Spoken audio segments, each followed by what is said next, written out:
Today is July 8th, 2015. I'm Edward Sanderson at the Pritzker Military Museum and Library. And today we have Mr. Jacob Pollack from the 10th Mountain Division. We're doing an oral history interview on today.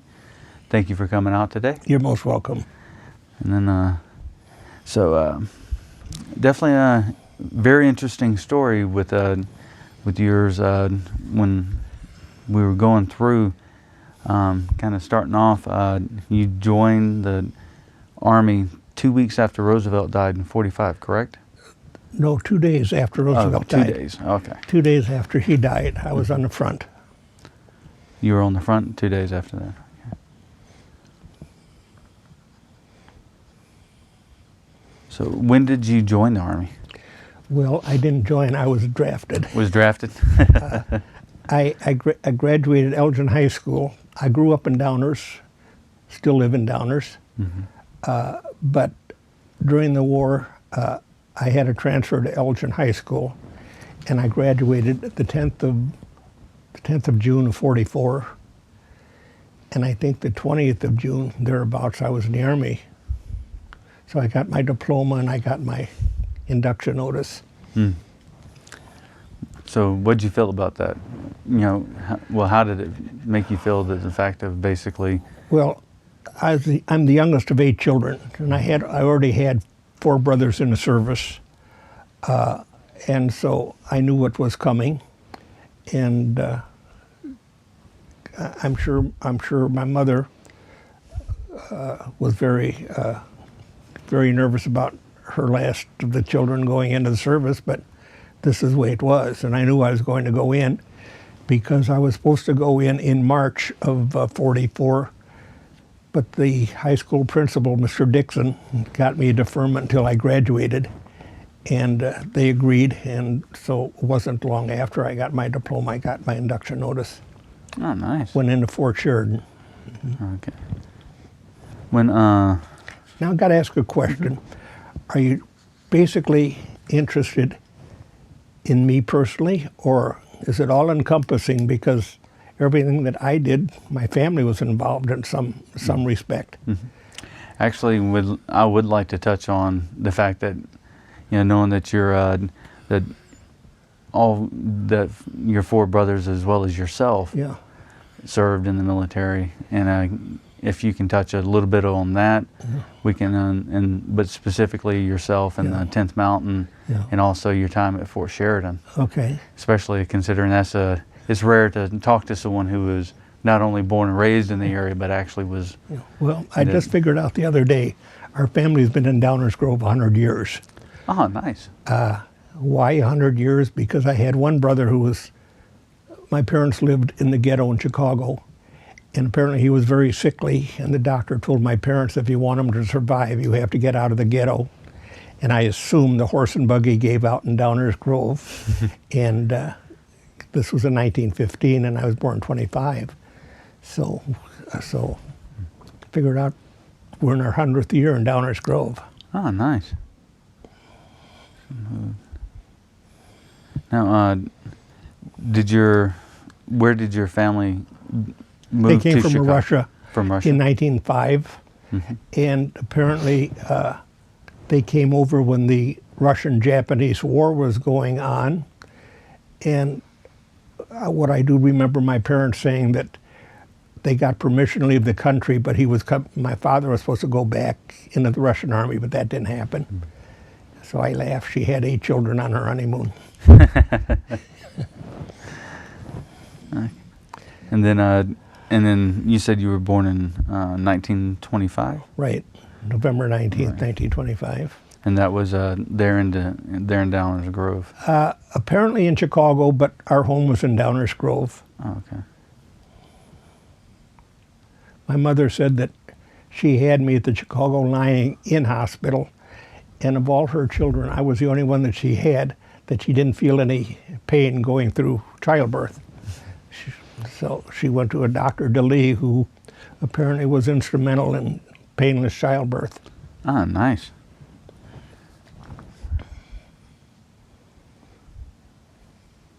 Now, Yiddish was a language spoken in our house.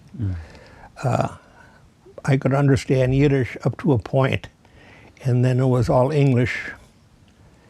And then when I was in service, as we started taking prisoners in the Po Valley, I could understand the German prisoners talking to each other by them talking German, and I could pick up some of their conversation understanding Yiddish.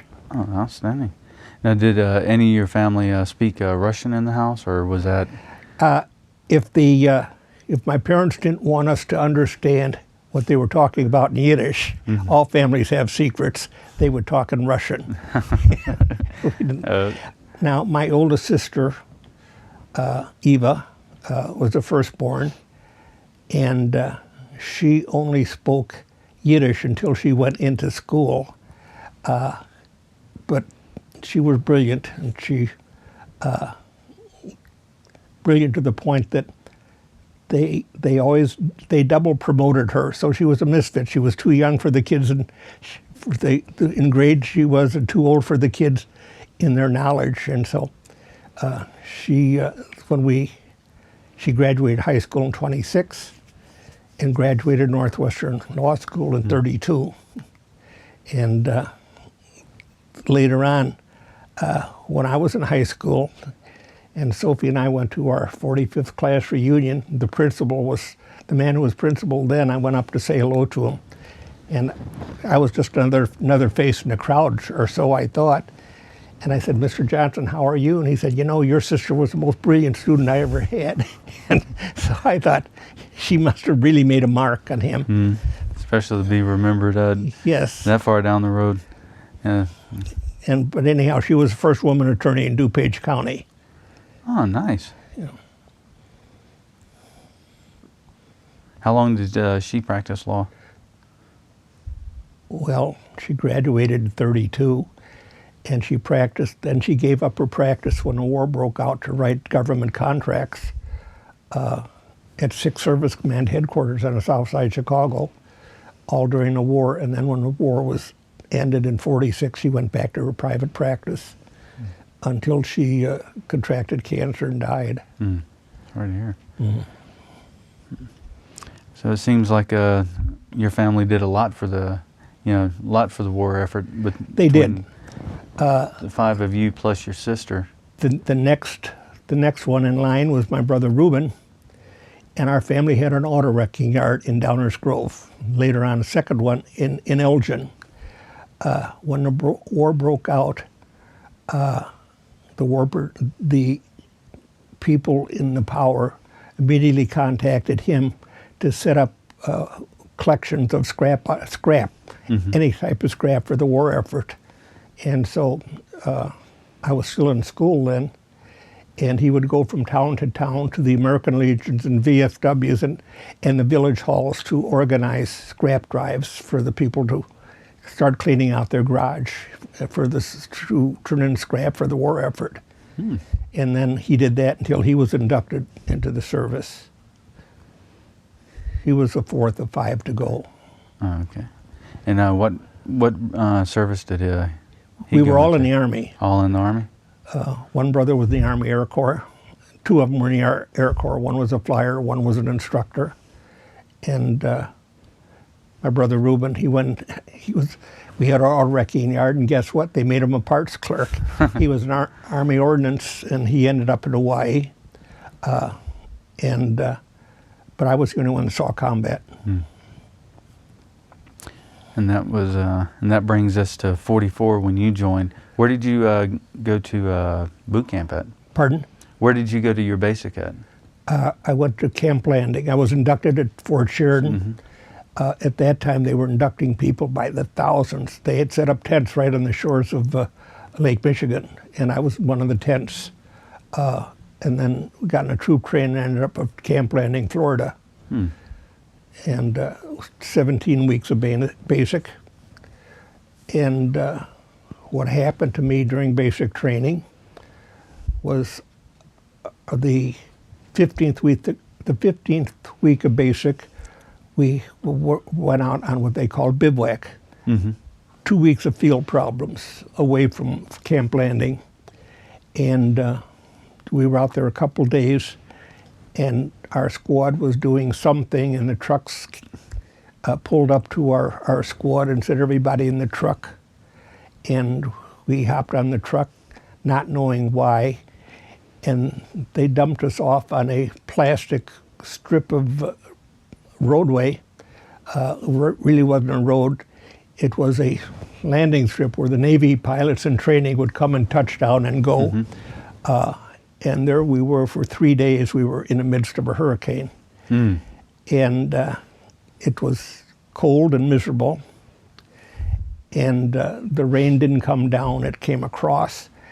And one of the people in the group, maybe the truck driver, I don't know, but he found an old shanty which he tore down for the wood, and he had gasoline in the jerry can, and he poured it on the wood to build a fire. And they built a raging fire out of all this wood, and I was so cold, I was facing the fire just for the warmth, and it felt good. Mm.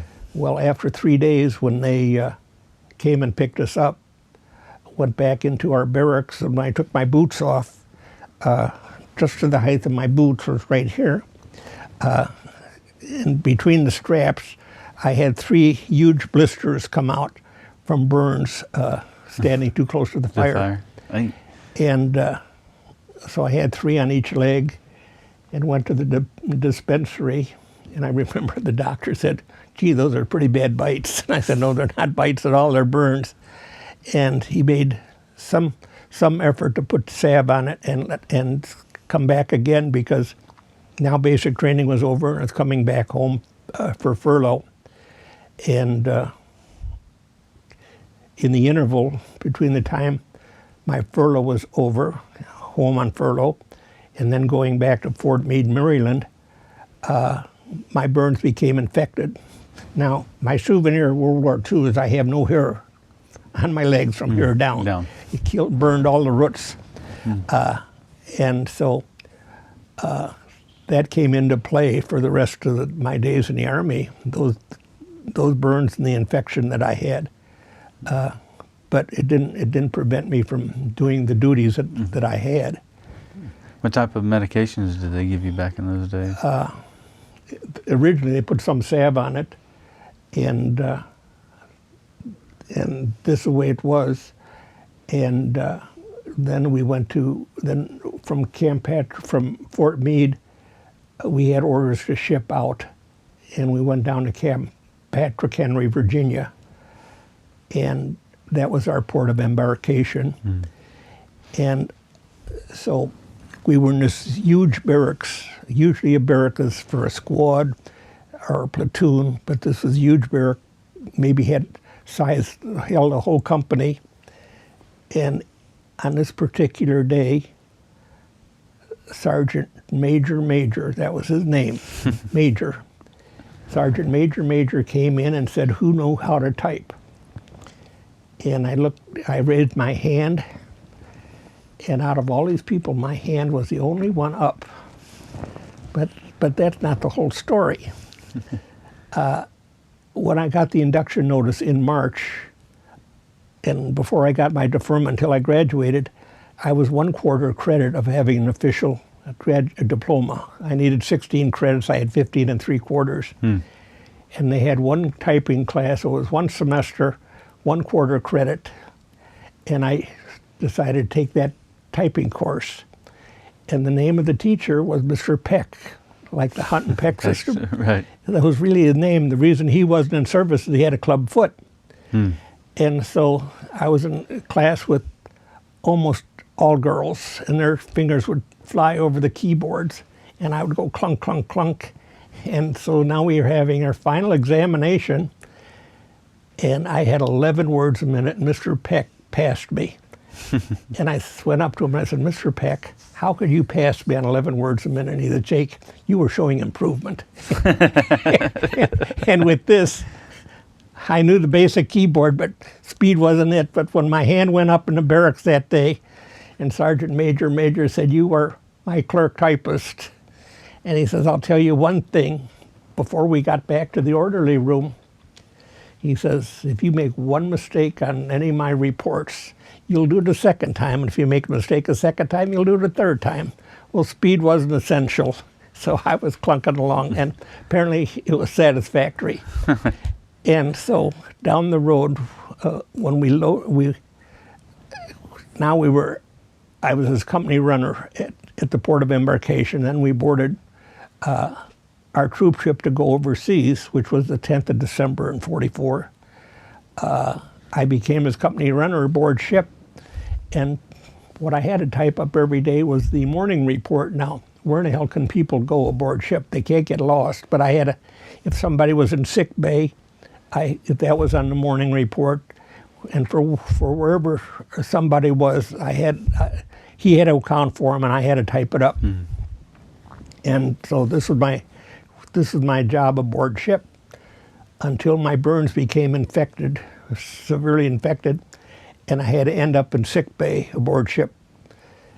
Found out we were going to Italy when they started out the Italian handbook, how to speak Italian. So that was a clue. So I was aboard.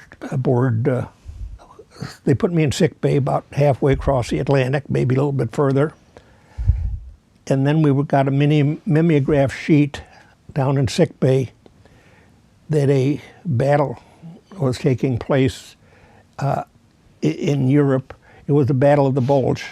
And of course, we didn't know, they called it the Battle of the Bulge, but this is where the big battle was. And rumors were flying that our convoy is going to make a left turn and go to southern France rather than Italy, but that didn't happen. We went on to Naples, and I was in sick bay until we landed at Naples Bay. And the medic aboard ship came to me and he said, you can go to the hospital in Naples if you wish, or you can go with the rest of the troops. And I said, well, I know the guys aboard ship, but I don't know anybody in the hospital. I think I would just as soon go to the replacement depot. And so they helped me get dressed, and they took me up to the deck, and it was an eye-opener because all this time I was below deck, didn't see what was happening. When I got up to deck, I saw the devastation in Naples Bay, and where bombers had bombed the ships, they were laying over on their sides in Naples Bay. And what the Americans did is they built ramps from ship to ship to ship to the troop ship. So you went from the troop ship onto a ramp over a sunken ship, over another sunken ship until you got on shore. And while we were standing there on the railing of the ship, we were all given oranges to eat, and the megaphones were shouting out, "Don't throw your orange peelings into the water, because the kids on shore will jump in, and some of the kids have been crushed between the ships, with the ships bouncing up against one another." So that was an eye opener, and so then they took us from Naples Bay to Count Ciano's farm, which was outside of Caserta, Italy. And he had a huge dairy farm, and Count Ciano was Mussolini's son-in-law, also the foreign minister of Italy. And this main building in the dairy farm, that's where everybody congregated when they're off time. And this particular night, after we got situated in our tents, we went to this huge building where they kept the cows when the cows were there. Nothing but mosaic floors, and it was absolutely gorgeous. And then the news bulletin were coming in about General McAuliffe saying nuts to the Nazi general, whether they were going to surrender Bastogne. And of course, a great roar went up inside the building. And so this is where I was set into in a tent, squad tent. And I was there, I don't know how long I was there, in days, quite a few. And then one morning I got a an order to report to the orderly room. And I thought, what in the hell did I do wrong now? And I went to the first sergeant, and Private Pollack reporting was ordered. And he said, well, I was going through your service records, and Sergeant Major left a note in it that you were a very efficient clerk typist for him. And he says, I need a clerk typist, and you're it. and I knew that was a good job, because we landed the 23rd of December, and it was cold and miserable. And what do they do to keep guys busy? They'd have march through the mountain trails. And I had a nice warm job in the orderly room, doing whatever the sergeant told me to do. And it was good duty. And there I stayed for a long time, getting along very, very well. And then one day, it was already getting a little bit warm. This was in February, I think. We heard in the orderly room that this was just before evening mess call. And in orderly room, you always went to mess call first. That somebody had been caught stealing. Just so happened, the person happened to be in my squad tent. And so another clerk typist and myself said, I think we should see what's going to go on. So we had our meal, we went back to our tent, and after everybody had their meal, they congregated back in their tent. If they didn't go to an orderly room, they congregated in their tent. And all of a sudden, this one person came back, and people started to crowd, soldiers started to crowd around him. And he looked around and says, what gives? And another soldier went up to him and took his duffel bag and turned it upside down and shook it out. And everybody who reported something missing during the course of the time in the tent, there it was in his duffel bag. And he had been caught quite by accident. A pair of gloves fell out of his duffel bag and had somebody else's last 4 digits of his serial number on it. And so also in his duffel bag was many United States postal money orders. He was shipping money home. He was sending this out. And they beat him up bloody. It was terrible. And so with this, my buddy and I went back to the orderly room, and it was very, very quiet, and the commanding officer was there. And it was the doctor at the base hospital. He said, one of your people is here, and he's been badly beaten up. And the commanding officer said, the son of a bitch was caught stealing. You patch him up and you send him back. He's going to the stockade. And the doctor patched him up, and off he went to the stockade. And that was a learning experience. Just keep your hands to yourself. I mean, they beat him up brutally. And that was an instance that was very enlightening. And then one day in the orderly room, I was sitting behind the typewriter, and who walked in but Sophie's brother, who we grew up together. And he had been wounded at Anzio, and he lost a kidney, and they shipped him back to Caserta at Allied Force Headquarters to become a mess sergeant. And so so the first sergeant told me to take off, and my brother-in-law took me back to his company area, and he had an ice cream machine and a donut machine, my two favorites, and I gorged myself that day. Nice. And I spent the day with him, and he said, Jake, you only salute generals around here, Allied Force Headquarters. That's all they had were generals, apparently. But thousands of them was in Victor Emmanuel's palace. And then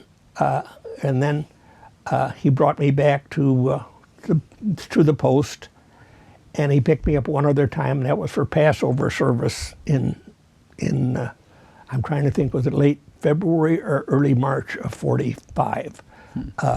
And the service was conducted in King Victor Emmanuel's palace. It was really beautiful, something I didn't expect to see when I was there. Oh, yeah, especially Brought back to the post, and I was sitting behind the typewriter doing something. The sergeant came by, and he put his hand on my shoulder and he said, "My God, you're burning up." And the same infection was taking over again, and he called the ambulance, and they put me in a base hospital for 6 weeks. And when I got to the base hospital, they led me to my cot, and it had to be immediately. I'm trying to put things back in place immediately after St. Patrick's Day. Why?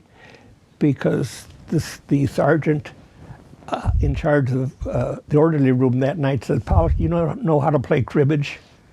I said, "No, I don't know." He said, "Sit down, I'll teach you." He says, "I shouldn't be here. It's St. Patrick's Day, and I should be in New York on St. Patrick's Day on March 17th. So he started teaching me the basics on how to play cribbage. When I got to the hospital and got down in my cot, the guy in the bed next to me didn't ask me my name, didn't ask me what was wrong with me. He said, "Do you know how to play cribbage?" I said, "I'm just starting to learn." Well, after 6 weeks in the hospital of not getting out of bed because of the infection in my feet, except to go to the latrine, we played cribbage from dawn to dusk.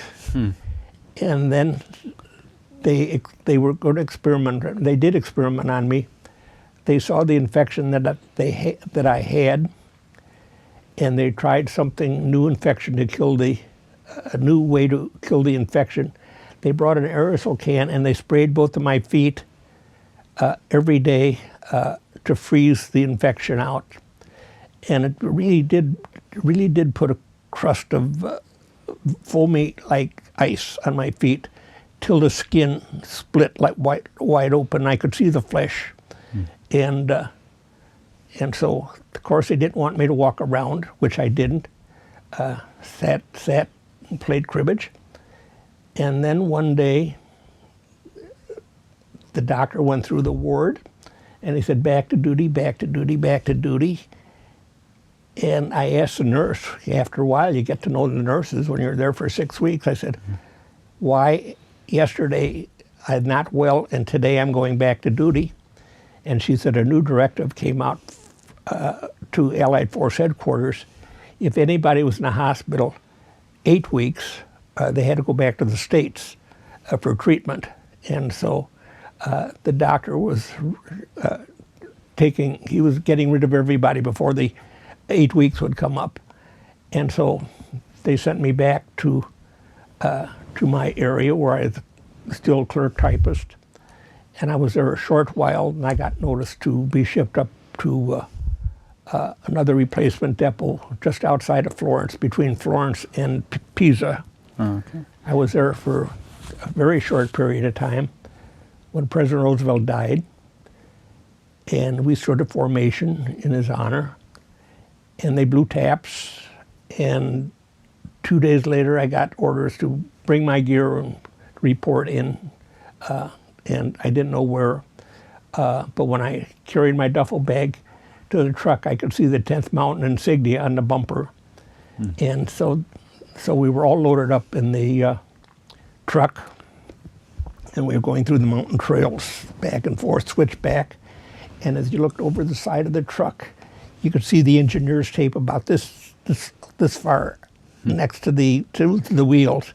And on the other side of the engineer's tape was minefields. So that was a hairy ride. And that was when you were. Was that when you officially joined the 10th? I was going up to the front, and why at that time a battle was raging. So as I look back at it, basically we were cannon fodder. Our division, the 10th Mountain Division, was in combat from February until the 2nd of May when the war ended, and we had 1,000 killed, just under 1,000 killed, and have no idea how many were wounded. And so they needed bodies, and this is where I entered the picture. And so our truck brought us to a location. It was at dusk, and 8 of us had to jump off the truck at that time. And the first sergeant came out and said, "You are now in Headquarters Company, 2nd Battalion, 85th Mountain Infantry Regiment, 10th Mountain Division." And he said to me and another guy, "You are going to be ammo bearers for a 50 caliber machine gun and a 37 millimeter cannon." Never saw either one of those take all the time I was taking training. It didn't make any difference whether I saw it or not. All I had to do was carry the ammo. And he says, "Dig in for the night in this, wherever we were." And he said, "Be very quiet because the Jerry's are right over the top of the hill." And so we took out our shovels and tried to shovel, and there was about this much dirt and about 500 feet of rock. We slept on top of the ground that night underneath the truck. And he said, "Your sergeant will come and pick you up tomorrow morning." And so we were up at sunup, and the sergeant came up to me, and another soldier was walking with him. And the other soldier says, "Here comes our replacements. They're going to get us killed." Was not what I wanted to hear. We were all frightened to begin with. And so our sergeant said, "Go to the quartermaster and draw a weapon, draw a carbine." Well, I fired a carbine in basic training, but my rifle was the M1 rifle. And the carbine was a lot lighter. It was a pleasure to have it at the time. And the sergeant said, "Go to the quartermaster," and he pointed to the direction to go. He says, you got the carbine, but you don't have any cartridges for it." So we went, and the quartermaster handed us 2 boxes of cartridge, and came back to the sergeant who was waiting for us. And he says, "Where are your cartridges?" And we showed him the boxes, a little bit smaller than this, about so size. He said, "What the hell are you going to do with those?" Load it up, single shot at a time, go back to the quartermaster and get a clip. Well, we ended up getting a clip. I'm trying to think whether we had a 30 round clips or 15 rounds, but they were taped together back to back. So that's what they gave us. They gave us a couple spare clips, and that was our weapon. And then we had our first day of combat. We had to load up. Now, I knew one thing, being a clerk typist, that if you were in Headquarters Company, that was better than the line company. You knew more things about what were going on. That was a learning experience when I was a clerk typist. And so I thought this is a good place to be. And so our very first day of combat, we had to load up our vehicles. At that time, we had the vehicles with us. And with the 37 millimeter cannon or a 50 caliber machine gun, we were supporting the line companies who were the riflemen. And I was in 2nd Battalion, so that was EFG and H Company.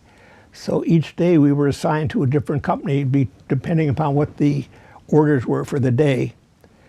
And so, of course, even though I was assigned to a squad, I didn't know who in the hell was really in our squad, because we were all doing different duties. So whoever told me to do something, I did it because I didn't know if I belonged to him or not. and little by little things fell in place.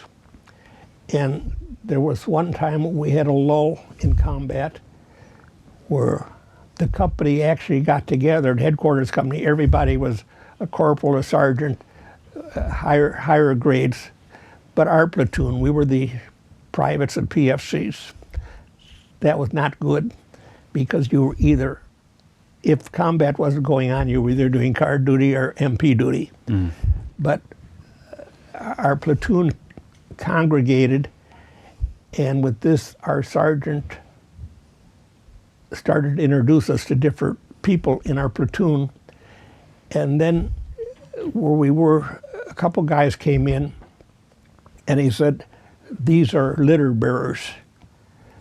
And I didn't know litter bearers were assigned to headquarters companies, or maybe every company had litter bearers, but he said, "These are litter bearers." And I noticed that they had a .45 strapped on their hip. And I said, "How come the litter bearers are carrying weapons?" And he said, "Well, when we first went into combat, the German snipers were using the red crosses on their helmet as targets. And so all of a sudden, litter bearers became, for all intents and purposes, soldiers. And then by reputation, the 10th Mountain Division didn't take prisoners at this time. And so, as I say, this is an opportunity to meet more people in my platoon.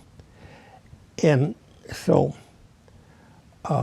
days went by, and then the idea was everybody was dreaming to get to the Po Valley and get out of the mountains, get down to the flatland. And one day we had to be in line of departure about 2 o'clock in the morning, and we had to draw rations, 3 rations, or breakfast, K rations, breakfast, lunch, and dinner. And I put them inside my field jacket and drew up the string because I had the carbine over my shoulder and had to carry whatever ammunition we had that particular night, whether it's the 50 caliber or the 37 millimeter. So we had our hands full, so we couldn't carry rations too. So it was stuffed in our jacket. And the very last night before we hit the Po Valley, we had to go through a village very quietly, and we could hear the Nazi soldiers inside their billets talking. So this is how quiet we were. And we ended up in a great big concrete barn. And there we were very alert but exhausted. We fell asleep, woke up at dusk, at daybreak, and looked down, and went on the other side of the barn, looked down, and there was the Po Valley.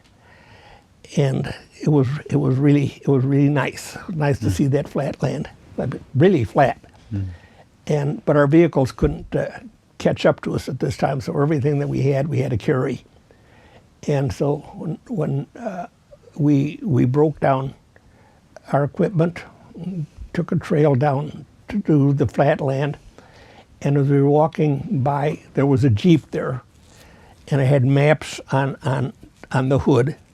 I didn't realize at the time that was the commanding general of the 10th Mountain Division, General Hayes, and he had the maps on top of the hood of the Jeep, and apparently we were exceeding what was on the map. We went further than the maps were,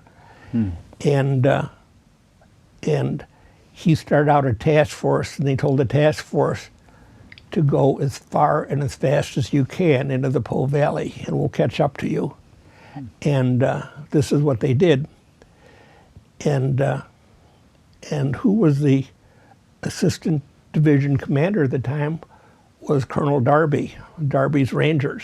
And this was Darby's task to go as fast as we could. So we broke out into the valley, onto the Po Valley, and we went beyond Bologna. And by this time, we were moving. Darby was ahead of us, and we were told, little by little, our vehicles were catching up to us, so we could put our heavy equipment in the back of the weapons carrier. And we formed a column at this time, and we pulled to a stop, a rest area, and the word went out. The password tonight was Bronze Star. And the sergeant told me, "Pollack, go to the next vehicle and tell them what the password is." So I went to the next vehicle and said, "Bronze Star." I didn't know what the hell Brown Star is. It's this medal here. And so the idea is, when you're on guard duty and somebody approaches your guard duty, you say bronze. If they don't reply star, you're supposed to shoot them. Well, we went as fast as we could, short of the Po River, and by this time it was dark. We'd been on the go since daybreak, and we set up at a crossroads. And we were setting up the 37 millimeter cannon and two major roads, but they're 2-lane highways basically. And we were setting up our 37 millimeter cannon, and I had my arms, they were in my arms like this, the shells.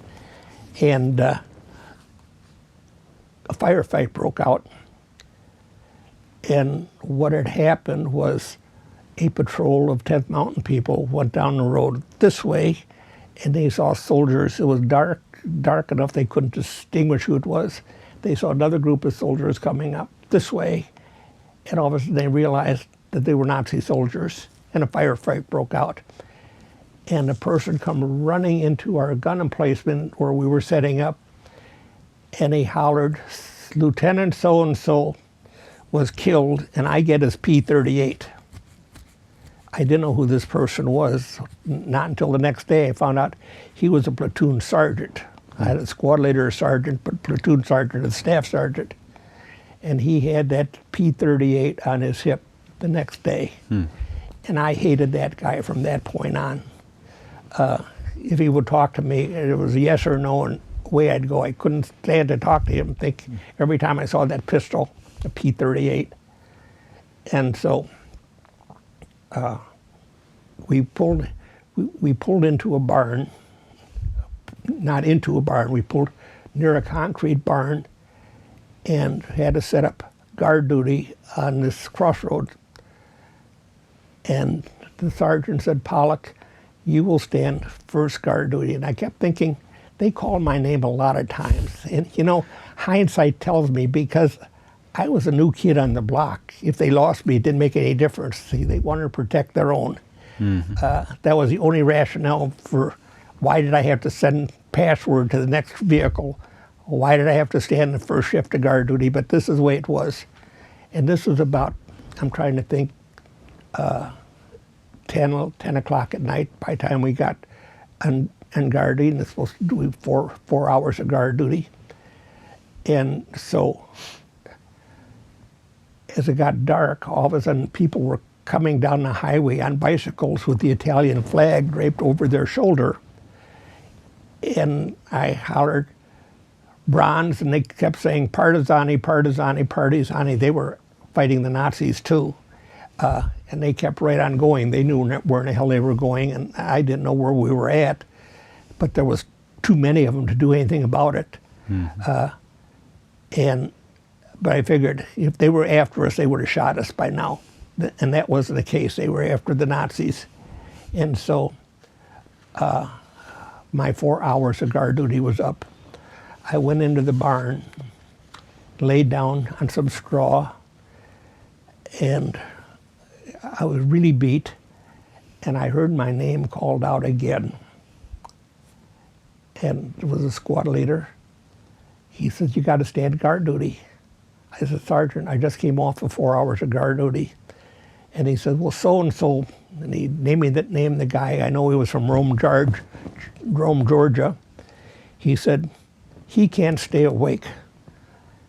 And so you've got to stand guard duty." Well, you're not going to tell the sergeant, "Go screw yourself." You go back on guard duty. So now it's got 8 hours of guard duty. By that time, it already started at daybreak. Now I was back on guard duty to daybreak again. And by this time, vehicles were going by with boats on top of them. They were getting ready to cross the Po River. And so now we're now we're getting reorganized, putting our equipment on the weapons carriers. And we're in the Po Valley. And in the Po Valley, what the Nazi soldiers would do, every utility pole that had a wrapping of straw around it, they had a gun emplacement, so they knew where they were going to go, and they knew where we had to go. We had to go to by those utility poles, and they would maybe set up a gun emplacement there. but we were moving very, very fast. And as we were going, our convoy was moving north. The same kid from Rome, Georgia, he asked, I was sitting on the back of the weapons carrier, the very back. He was sitting on the very front of the trailer we were pulling. And he said, does anybody have any leftover rations? And the guys who knew him said, well, what in the hell did you do with your rations? He said, well, I ate them. And so nobody offered him anything. And I had my breakfast rations, and I said, well, I've got some hard candy if you'd like to have that. There was 3 or 4 pieces of hard candy to suck on. He said, yeah. So I was leaning forward to the trailer, and he was leaning forward to the truck. And with that instant, there was 3 shells that went off, bang and bang and bang. We were approaching a bridge. It was over a short bridge, but over a deep canal, a river. And those shells went off. And as I was reaching to give him the candy, and he was reaching to get forward, all of a sudden he started screaming, and he jumped up in the trailer, and we were moving. And the people in the trailer pulled him down, and he was gushing blood, toward the fact that there was this much room between the trailer and the truck. And my uniform at that time got all bloody.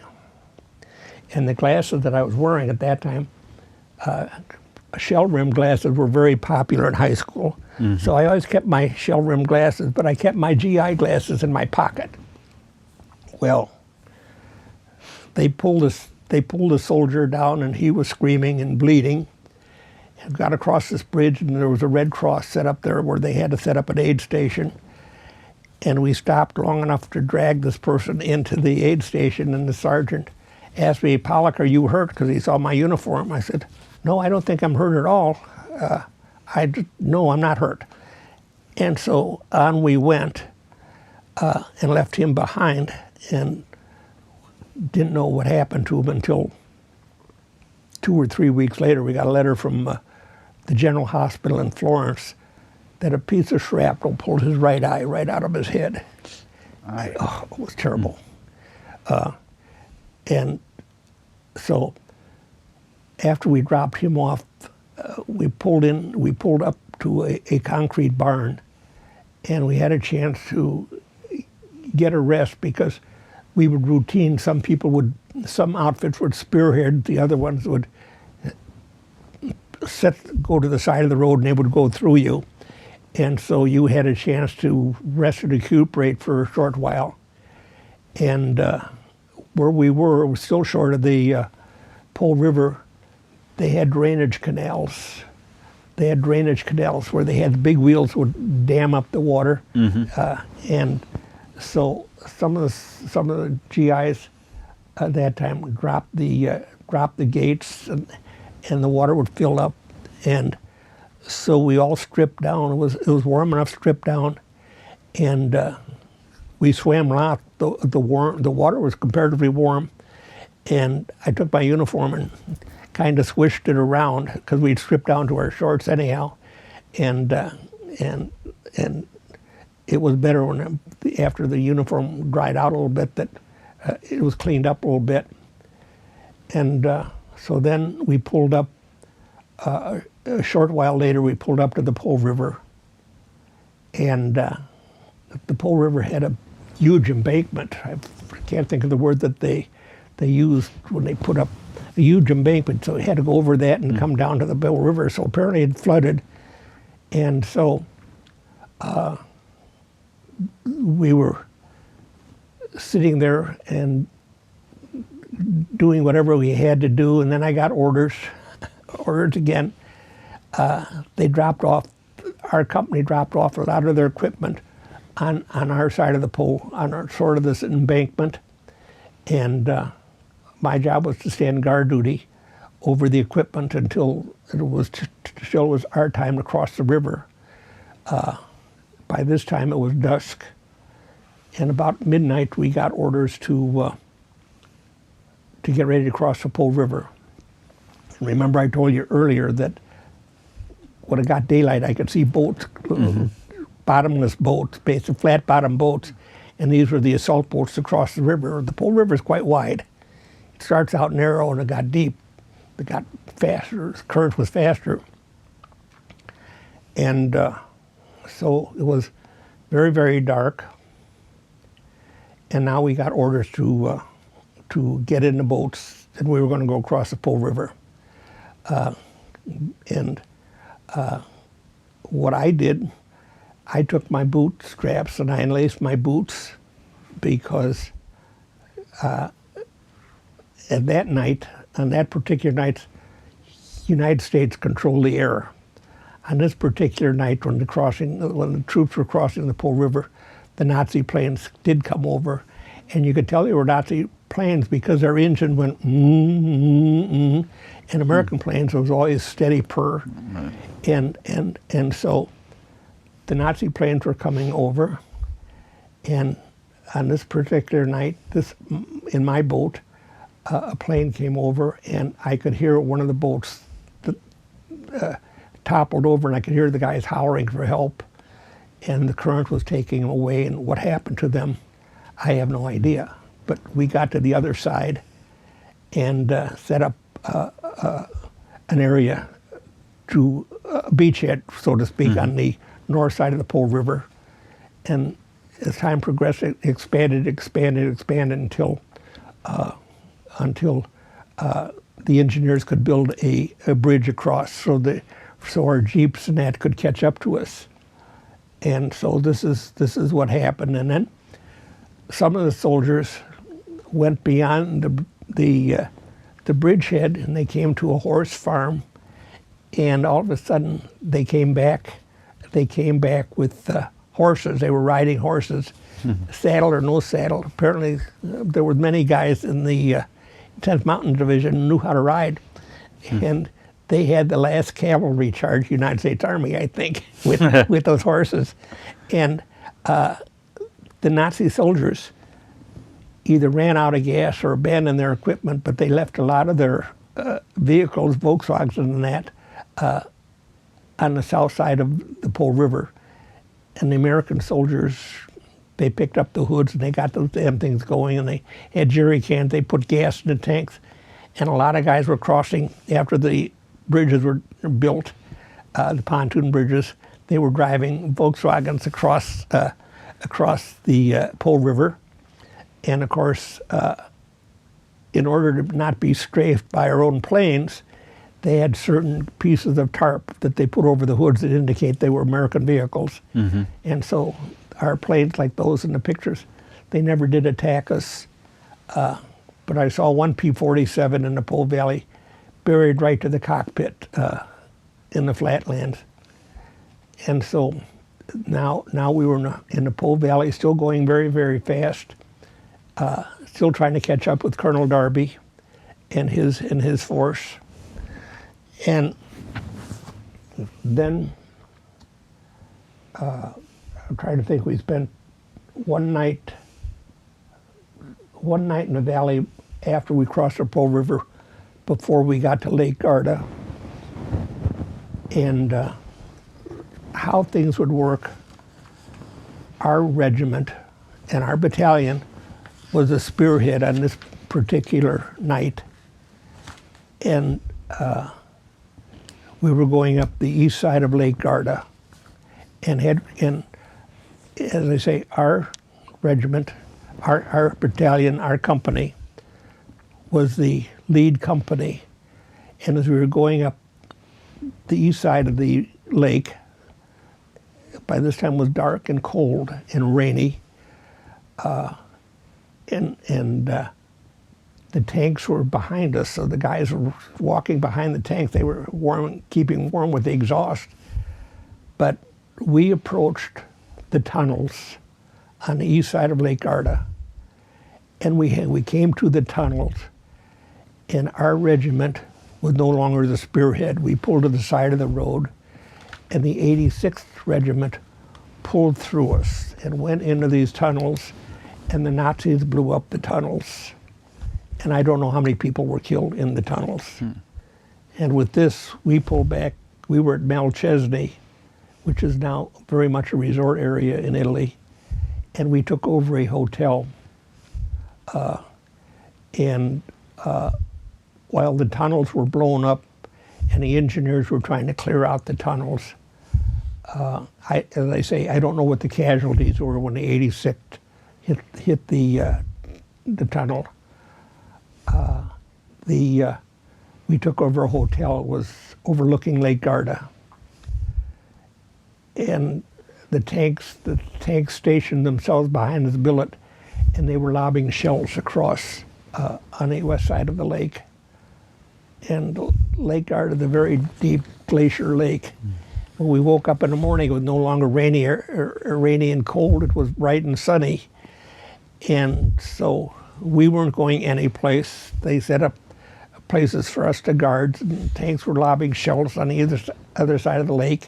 On the other side of the lake, directly across from me, is where Mussolini had his summer villa. So we woke up, and there were a bunch of GIs, and there was a dock right there on the lake, and the guys were jumping into the lake. And I thought, gee, that was pretty nice. And I stripped down to my shorts, jumped into the lake. You had never felt anything so cold in your life as that glacier lake. I got the hell out of there as fast as I could. In the meanwhile, there were some guys got some of the rowboats that were tied up along the dock. There was rowing in circles and dropping hand grenades in the lake, and the fish would come floating up, and we didn't have to eat K rations that night. Everybody had fish. And it tasted pretty good. And so then, as I say, the road on the east side, the tunnels had been blown up, and what was in those tunnels were factories. They set up factories inside the tunnels. There was no way the bombers could to locate what was inside the mountain tunnels. And this is where they were building parts for the jet planes, I assume. And so the engineers were trying to clear out the tunnels. In the meanwhile, Colonel Darby had orders to bypass the highway and go bypass all the tunnels and go up to Garda up on the north end of the lake. And they loaded them in ducks. And they went bypassed the tunnels, and the Nazi soldiers, artillery opened up, and they blew up one of the ducts. 26 men, including Colonel Darby, was killed on that. This is 2 days before the war ended. And he was a colonel at the time.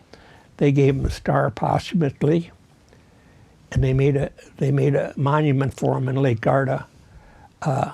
By the American soldiers taking over Garda on the north end of the lake, they prevented the Nazis from knocking out a hydroelectric plant. This is where they were getting their power.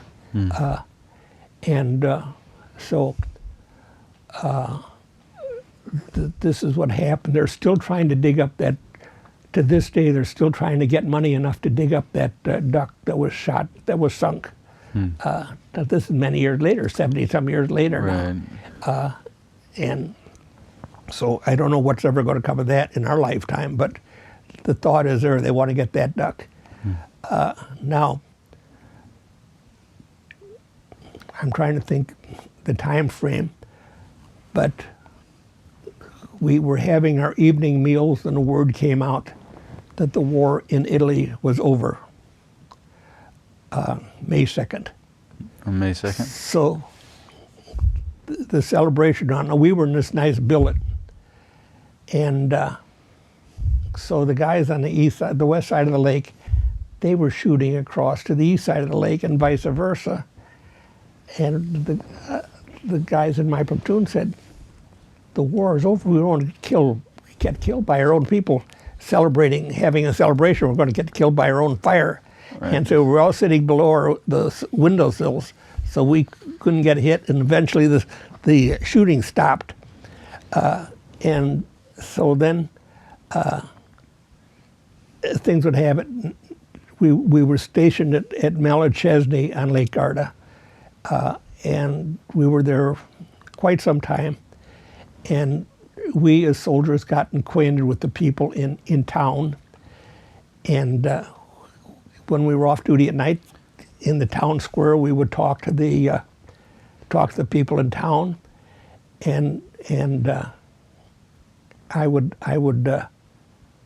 talk to the people, and whenever I said something, they would laugh, and I said, "Well, what did I say that was so funny?" And they said, "You talk just like a Siciliano." Up in northern Italy, they're nothing but blue-eyed blondes, Right. because that was a part of Austria at one time, and so it was a very nice duty. Now that the shooting was over, and then we got orders to ship out. We didn't know where, and all this time that this was going on, every day I would change my socks because the infection was still there, but I could still walk, and so I always had a pair of socks hanging from my cartridge belt, and the socks would be dry, and I'd put on dry socks in the morning, and so now we got orders to ship out somewhere else, but we didn't know where, and our first billet was we had to set up our tents on top, right beside a mountain stream outside of Treviso and Tarcento and Treviso, near above what in the hell was the name of the city? It was an open city. My mind is a blank all of a sudden. But anyhow, this is where we were billeted. But when we'd wake up in the morning, we'd have to do our washing, our face, brush our teeth. We had a mountain, Trieste is the name of the city. We would wade into the river and brush our teeth and that. And we were there several days. And the amazing thing was, by walking into this very, very cold, clear water, it killed all the infection in my feet. That was the end of my infection. This is from October until this is almost July. Right. I thought all the things I went through in the base hospital back in Caserta, that was amazing to me. But very happy that it happened.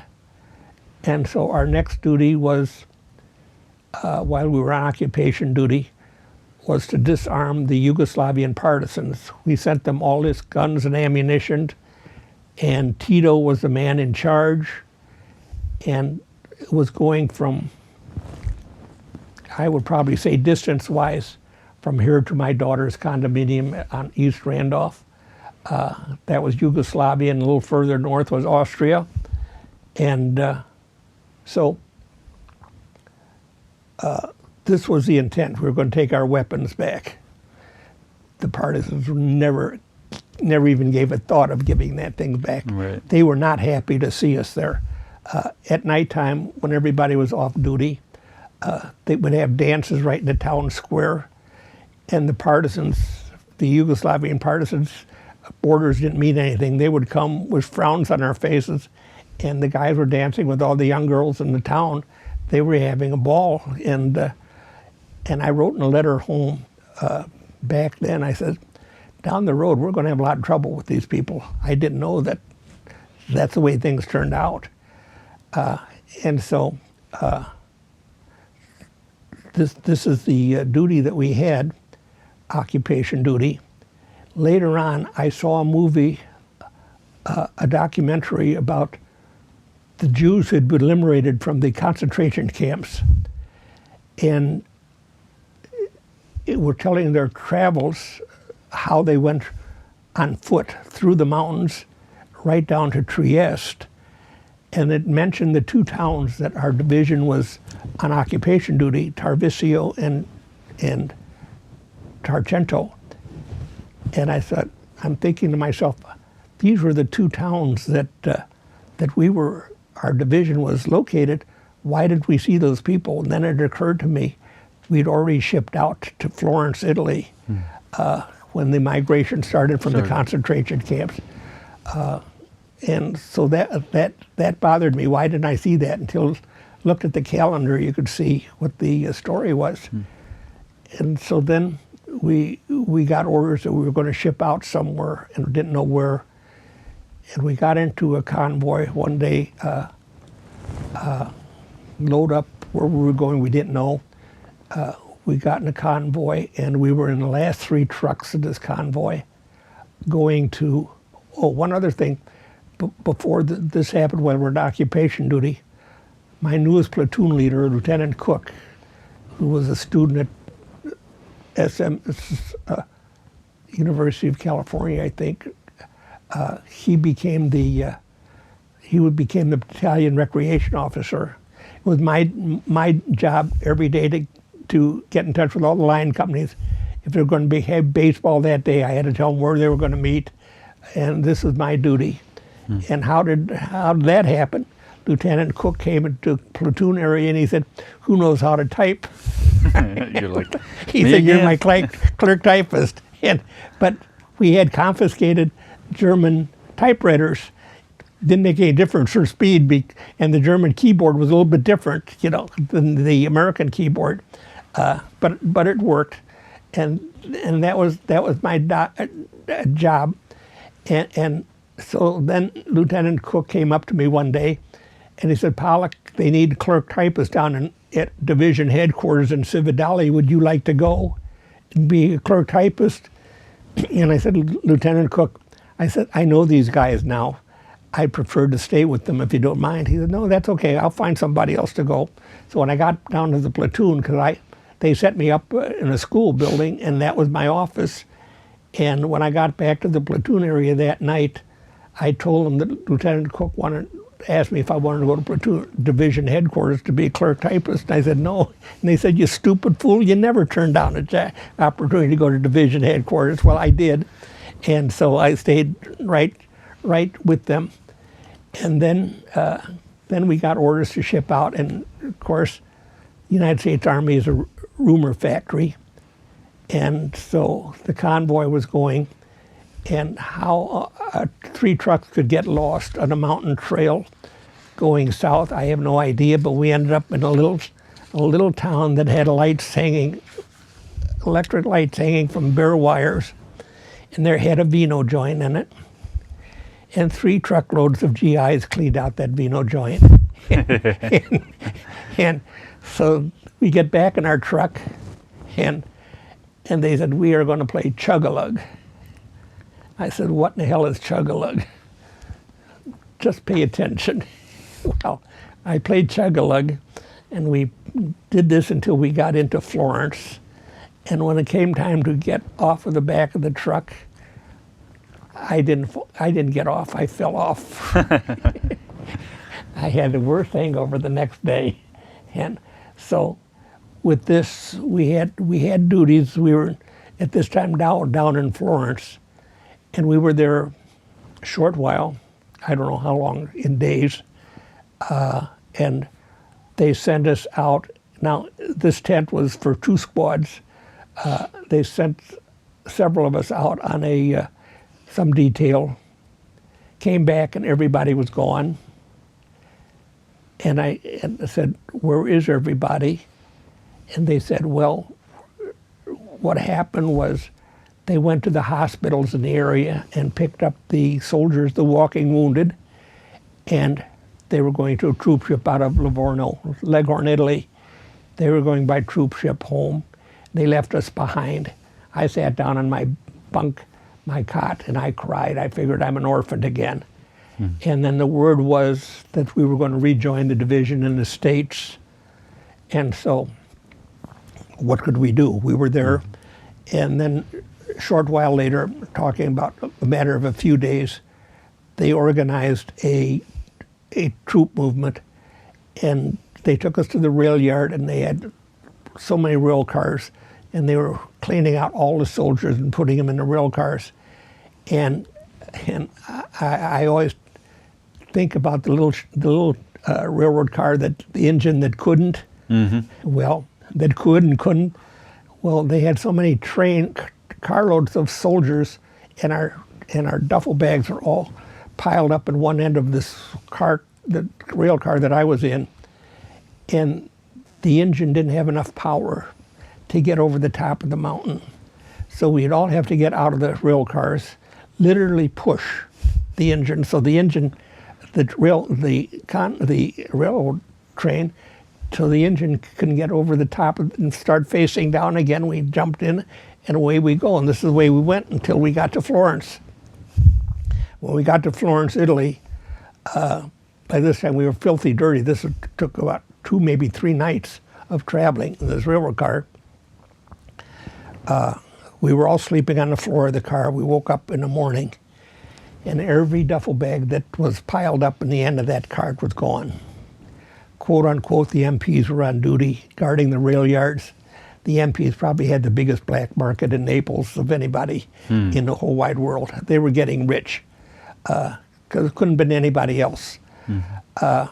And so they issued, all I had, everything that I owned was in that duffel bag. And so they issued me a change of clothing and a change of underwear. And the only thing I had was my wallet and my pen and pencil in my pocket. And so now we were there in a big fortress overlooking Naples Bay, where we'd landed in December. And we were trying to figure out what was what, and rumors were, we're going to go through the Suez Canal, we're going to go to the Pacific. We didn't know what the hell was going to happen to us. And then every day we'd get orders. More and more guys are getting orders to report to such and such a place. They'd pick us up. And I was in this one group. They took us to the airfield, and there they had B-17 bombers. They took the bomb racks out of the bombers, and they put a canvas seat running where the bomb racks were along either side of the bomber. And there were 20 guys on each load of B-17. And they flew us from Naples Bay to Port Leote, where they invaded North Africa originally. That was one of the landing points.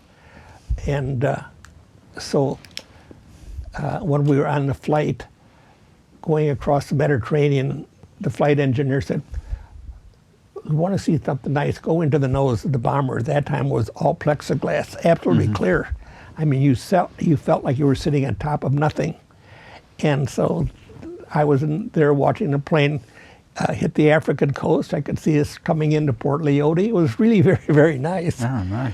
And so they had a tent city set up there to handle all these troops that they were shipping somewhere. And that was the first time I saw a C-54 plane, 4-engine plane. And so we were in these tents, and word was out, not everybody leave the tent at one time, because the Arabs were going to clean it out before you get back. So somebody had to be on guard duty in the tent at all times. When we were there just a few days, our turn was to load onto the C-54, and we were flying from Port Leote to Dakar, North Africa, the narrowest point between the Atlantic. And as we were approaching the airfield at Dakar, the plane normal flight, you just come in, but the plane circled and circled and circled. And as it come over, we could look down at the landing strip, the runway, and we could see crash equipment there. And finally, we were starting to descend, and the pilot touched down on the very end of the runway, and we coasted to the other end of the runway. And he came out of the cockpit, and he was drenched in perspiration. What had happened to him was, to the plane, the hydraulic system went out. And he was circling just to use up the fuel that he had. So then we had a layover in Dakar until they got that corrected.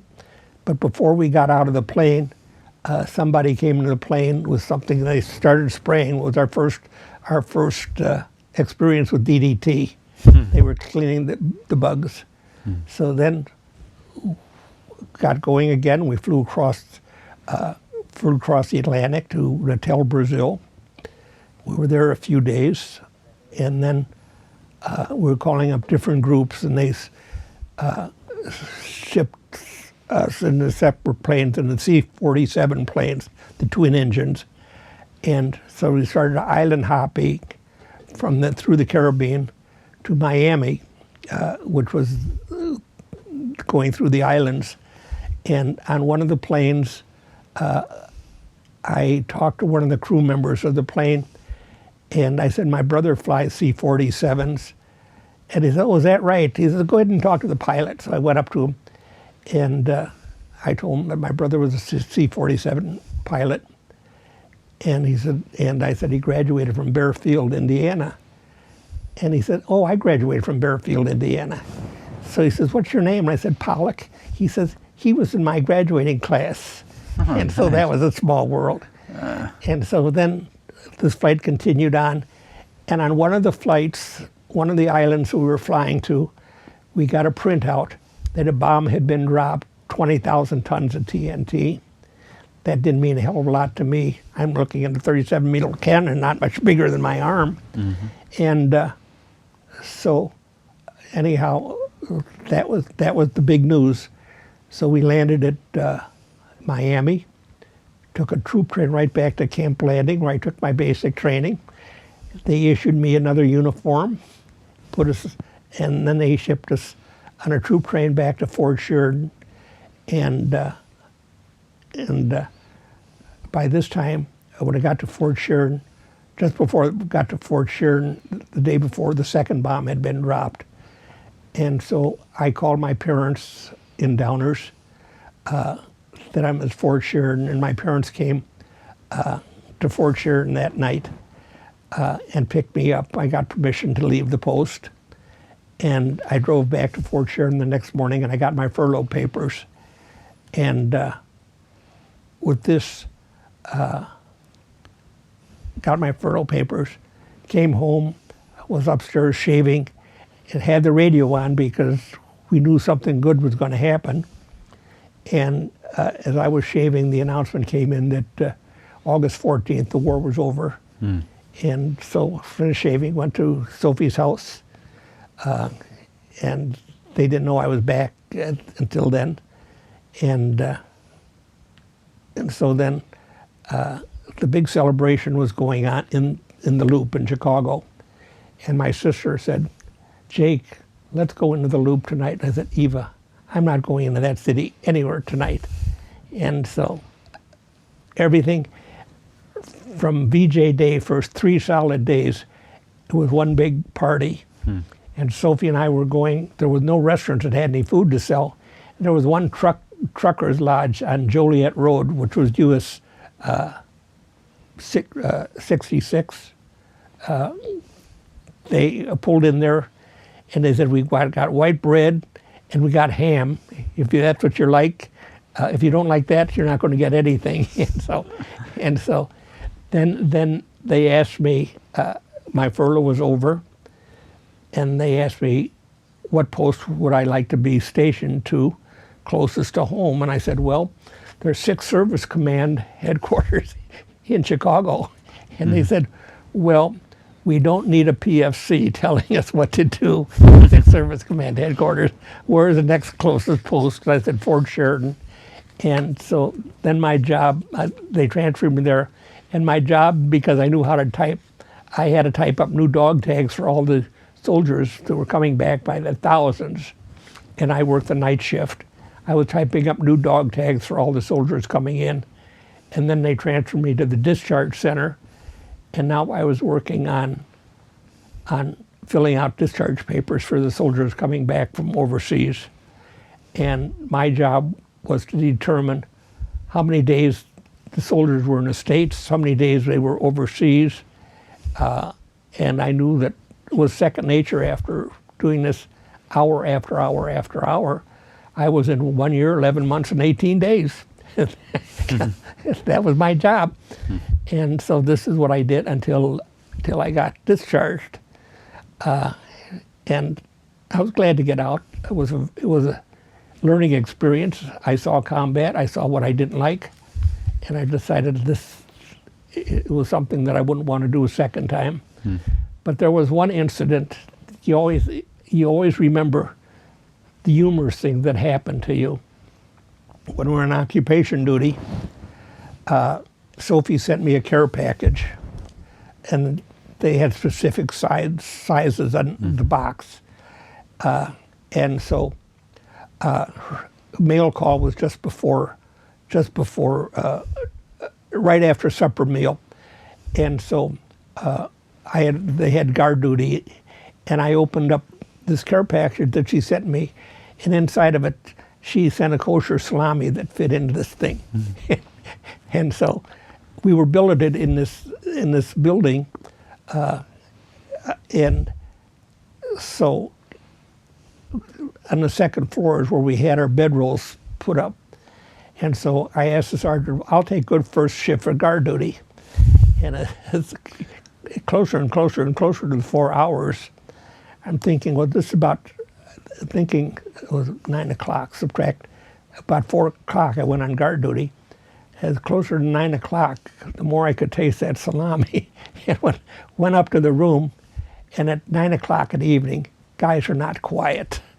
I mean, they're bullshitting. And so I'm wondering what gives, why are they so quiet? When I went to this box of K rations, they ate the whole salami and left me the 2 ends.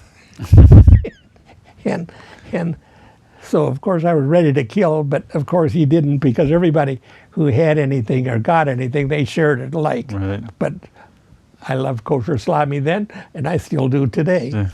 And now when I go to Costco and get it. So, but I spent the rest of my service time at Fort Sheridan, and I made one mistake. I looked at before I got separated from the 10th Mountain Division, they had a list of casualties, and I went down the list of casualties, and there was one person from Division Ordnance who had been killed. And I said, if I were going to go in the Army again, I'd want to go in Ordnance. And so they had the spiel about joining the reserve. And I thought, well, okay, I'm going to join the reserve in Ordnance. And I signed my name to the signature card and went past the door and made about face and went right back in. I says, Captain, I want my card back. He says, you signed it and you're in the reserve. Well, I was the most inactive reserve member you ever wanted to see. And then I was very, very concerned because the Korean War broke out. And they were talking that by this time Sophie and I were married. We already had 2 children. And they said that they were going to make enlistments retroactive to go back into service during Korean War. But that didn't happen to me, so I was very glad when my enlistment was up. And that was the end of my military experience. What year was, let's see. I got June of 46. June of 46 was 1 year. 1 year, 11 months, and 18 days. And then when were you out of the reserves? The reserves were 3 years. I'm trying to think, 46. The war in Korea 49? broke out in 50. Okay. So I got out in 49, but I was concerned that the rumors were that they would make enlistments retroactive. And the last thing I wanted to do was go into another war. Amen. That one, especially with everything that you saw when you was over there. Kind of going back on a couple of those.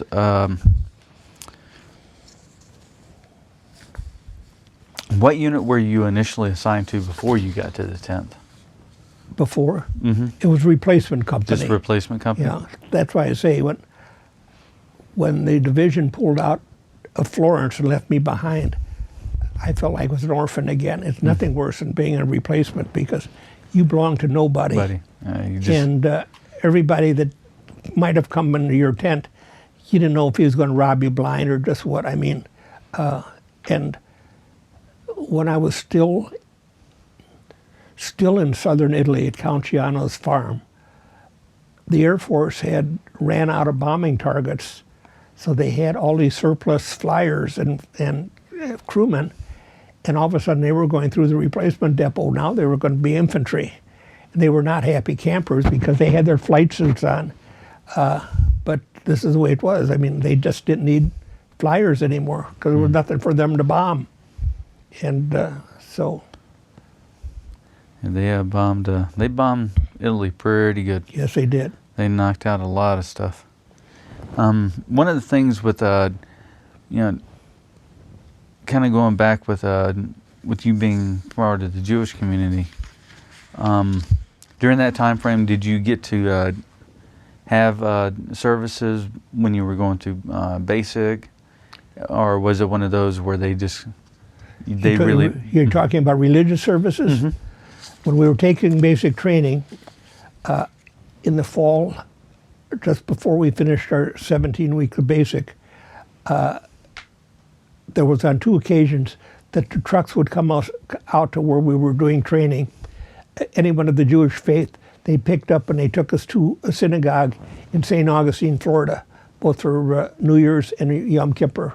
Mm. So those were 2 occasions. And then, of course, the next thing was when I observed the Passover service at Concert Allied Force Headquarters at King Emmanuel's Palace. Mm. So.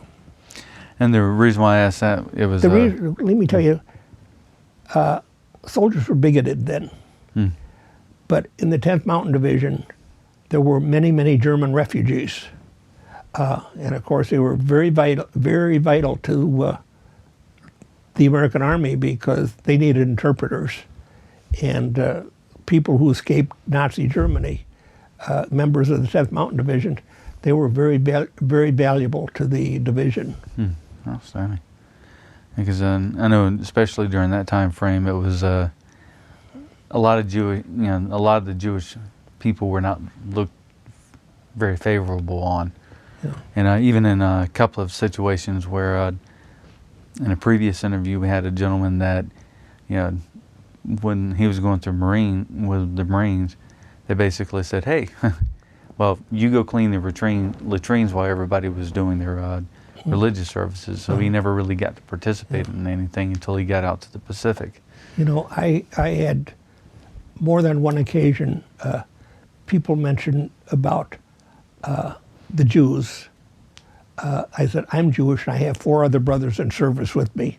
So I said, we're doing our part. And so. Outstanding. When you, kind of going back to the, when you were flying, it seems like everybody else got to go on ship. You got to fly everywhere back home. What was it like being in the bomb bay of a B-17? Well, it was a little bit cramped until the engineer said, why don't you take a look up in the nose of the plane? It was absolutely wonderful. I felt like I was floating in air. I mean, it was a gorgeous feeling. What was the thought going through your head the first time you peered out the plexiglass, especially considering the entire front end of that plane was nothing but plexiglass. You walk out just, you never thought of the dangers, that somebody in combat was flying in the nose of that plane at one time, So I figured it was safe. Mm-hmm. But it was a very nice feeling. And the C-54, when we were circling around Dakar and looking down at the crash equipment along the runway, that was a little disturbing, Especially when you land and the pilot comes walking out, soaked with sweat. You're like, kind of have that definite, pucker factor, so to speak, as we like to call it.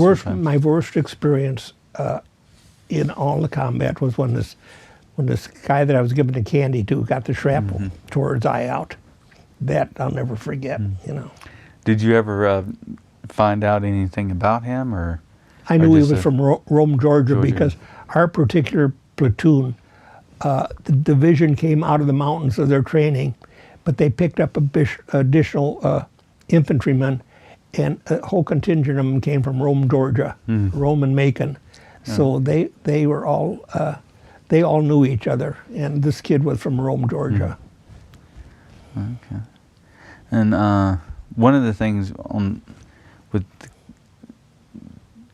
basically going through the mountains, how you were kind of walking all over the place down there, and even going from area to area in the mountains, and with the infection, at any time did it get too bad to whereas you were just in severe pain, or just? Well, my first experience in combat was when I was ammo mirror, and some of the guys in my squad, they were digging foxholes, and they were cutting down limbs of trees and putting it over the foxholes. And I was as novice as anybody could be. This is day 1 or day 2, whatever. And I said, "What are you doing?" And they said, "Well, the Jerry's shoot artillery shells into the trees, and the shrapnel and the branches come down, and the branches are like spears coming down. And so they put branches of trees over their foxhole as a shelter for the shrapnel or the branches coming down." And that was very common then. So, you know, every day I learned one thing when I was there. I learned to ask questions, and I think I still ask questions. My wife's shaking her head, yes. There's nothing wrong with that. It's always good to ask those questions. Now, this one person who came up with us the very first day we joined the company, and he said they're going to get us killed. This kid was from Boston. I don't remember his name. And I don't know if you ever had the Italian drink grappa. It's like it looks like as peaceful as this, but it's liquid dynamite. When we were occupation duty, he would drink grappa, and he would be in a drunken stupor. And he was the one who said, "We're going to get him killed." I was the one who put him in his pub tent every night, and thinking he'll never make it the next day. And reveille would come, and there he was, ready for duty. And it was mind-boggling, but all the time that I was with the division, I never saw him get one letter from home. He was a very bitter kid, but we were all kids, but he was extremely bitter. How old, when you were drafted, how old were you, 18? 18, okay. Yeah. So you were roughly about 20 about the time you came out? Yeah, I think I celebrated my 20th birthday still at Fort Meade, Maryland. Oh, okay. How long were you at Fort Sheridan when you came off active? After? Well, my furlough started on VJ Day. I had a 30-day furlough that brought me to the middle of September. From the middle of September until the middle of June, I had a job making new dog tags, and then working around the clock, filling out discharge papers.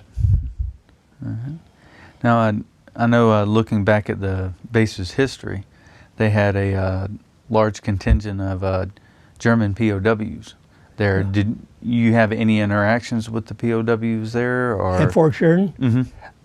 Well, the POWs, their job was to pin setters at the bowling alley on the base. No, we never had any. Well, and they were the ones who had to maintain the fires in the barracks. They had duties. The big scandal was one of the prisoners and one of the lady civilian workers fell in love, and apparently that was against regulations. But how do you fight that? You know. Right.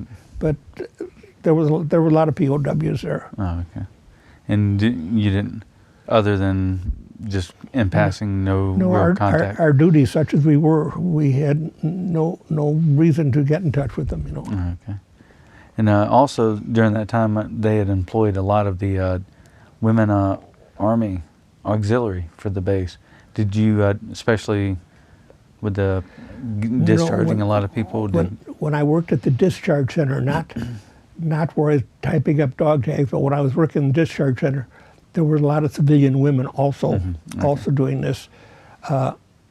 As a matter of fact, there was one instance where the person who was in charge of my unit was civil service, and I was up for promotion. I was a PFC, and I was up for promotion, and he stopped me from getting a promotion. Another stripe, big deal. Didn't make that much difference to me. I knew eventually I was going to get out anyhow.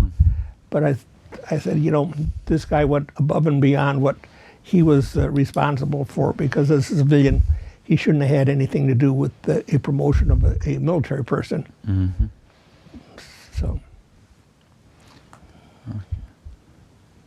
And when you came, what rank were you when you came out of the reserves in '49? Pardon? Were you what rank were you? Still the PFC. Still PFC. Okay. Apparently, there must have been some written law that if you went into combat, you have to have at least one stripe on your arm. I don't know. I was surprised that I got the stripe. I was surprised when I was issued a combat infantry badge. I was more surprised when I got a Bronze Star medal. What in the hell did I do to deserve that? But I think the correlation was if you got shot at, I guess you deserved a Bronze Star. I don't know. I had my name on it. Yep. When did you get your combat? What year did you get your combat infantry badge? Oh, probably from day one where I was in combat. Oh, okay. They paid you $10 a month extra. If you break that down by 30 days, getting shot at, that was very cheap, very cheap pay. Oh, definitely. Nowadays, nowadays, you get it regardless. But even then, that's pretty. But I guess cheap at pay. that time, $10 was a lot of money. And let's see, because you have you've got the Bronze Star, then of course that's the Army Good Conduct, correct? Conduct and American Theater and European Theater with one Vital Star, then Victory Medal, Occupation Duty. Okay. With the occupation duty, what was some of the fun, other than having to pour the guy from Boston into the pup tent? Well, an occupation duty, supposedly our duty was to disarm the Yugoslavian partisans. That didn't happen.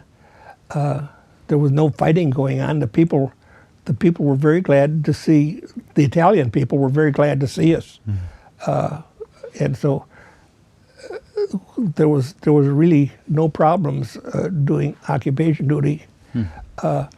When the war ended, and we were up in the mountains still, one of the things that the division said they wanted to do was 20% of every outfit was going to go up into the Austrian Alps for ski training.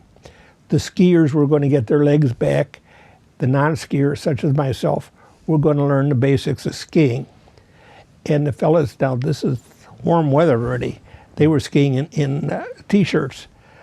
When they were coming back, they were talking about how great it was, Austrian beer, how good it was. I'm not a beer drinker, so I couldn't swear to that. But they were saying how great it was. And I know that I was in the next contingent to go to Austria to ski, get basic ski lessons. When we got the word that we were going to ship out, that's when we went to Florence, Italy. Oh, okay. And because I know during that time frame, roughly around that time frame, that's when, looking back through the 10th Mountains history, that was when they had the call that they were going to come back to the States, regroup, and then go to Japan. We were scheduled to go into Japan, north of Tokyo, in March of '46. Oh. What were you thinking? Well, what was your thoughts of, if they wouldn't have dropped the bomb, if you guys would have had to go into Japan? I couldn't even think that far advanced. When the war ended, I was first in Europe. That was a big plus. And coming home on VJ, and my furlough starting on VJ, that was utopia. I mean, no matter where they wanted to send me afterwards, I wouldn't care because it was going to be strictly stateside duty or occupation duty, you know. And kind of going back, you said all four of your brothers were in the Army. When was the first time that all of you guys were able to, all five of you were able to get back together? Okay, when I came back from Italy, my one brother who was a lieutenant, he went to officers training school, got a commission. He happened to be home on furlough when I was home, and so we had time to spend together. He was at Fort Rucker, Alabama, which is now the helicopter school, still a major school.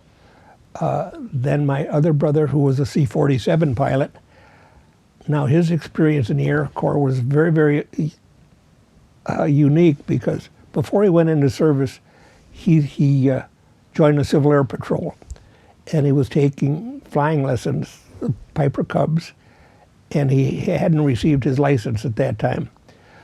But apparently, when he was in Indiana taking flight school, apparently he was a very excellent pilot, and they give at that time either flight officers on their insignia on their shoulder or second lieutenant, and they were having a night problem. And apparently the control tower gave my brother a signal it was okay to take off, not knowing that a plane stalled at the end of the runway. And he went down the runway and didn't have time to lift the plane off. And his plane cartwheeled down the runway. And he showed me pictures of the plane. He was home on recuperation leave. This was before I was inducted. And I saw a picture of his plane. The only thing that stayed intact was the cockpit. And so he had his injuries, and he wanted to get out of flight training when he went back to Bearfield. And they said, no, you were too good of a pilot. You were going to stay in it. And he finished as a second lieutenant and then C-47 pilot. So he's doing transport work within the country. Okay. My other brother, who graduated high school in 34, he took flight training on the QT, what is the Southbourne High School, and the old biplanes, and he was a very accomplished flyer. And then he went into twin engines. He knew how to fly twin engine planes, but when the war broke out, if you enlisted before you were drafted, you could pick your own branch of service. And my brother Bill applied to be a pilot, and that time his vision was 2030, which wasn't acceptable. They wanted only flyers with 2020. And at the end of the war, they just wanted bodies. But he said that he never left the States, but he became an instructor at the gunnery school, engine flying. And many times he said the pilots in the plane, they were B-25s. He was just stationed outside of Denver. He said they got the okay from the control towers to take off, and they would have a big night before they'd fly. And they'd be up in the air flying over Grand Canyon or into Grand Canyon, and they say, Pollack, take over for me, and he would do the flying. And he never got credit for it because he wasn't an accredited pilot, but he was able to fly a B-25 without any problems. Oh, nice. Did he ever eventually, did he continue flying after the war? Oh, no. He had a business. They had a business before. All of my brothers were in business in one form or another. We had a second auto wrecking yard in Elgin, and that was the reason that I had to transfer from Downers High School to Elgin, because the two brothers, the one who was in the Civil Air Patrol, and my other brother, they were going in very shortly after Pearl Harbor. And when the war broke out, I was getting ready to finish my first semester of the sophomore year in high school. They were going into service, so they told me that I had to come up to Elgin and take care of the wrecking yard. And so I transferred high school at that time. And when the war broke out, schools were different then. All of a sudden, Elgin, they had the Elgin Watch Company there.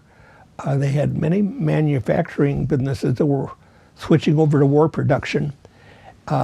And so when I transferred high schools, one of the courses I took was general bookkeeping.